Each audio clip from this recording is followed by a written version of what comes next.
Pues pensando en dónde estamos y dónde estábamos con respecto a Oriente Medio y el sur del Mediterráneo, creo que es importante no analizar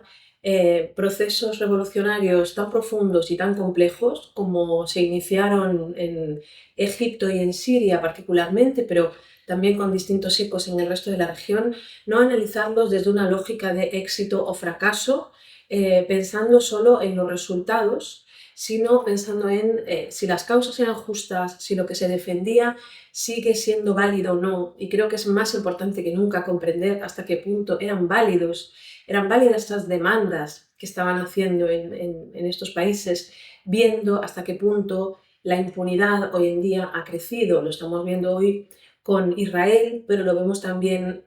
con Assad en Siria, lo vemos con Sisi en Egipto, lo vemos en toda la región, vemos que la impunidad aumenta y la impunidad es algo que se retroalimenta y que tiene mucho que ver con haber dejado desamparadas a esas poblaciones en 2011.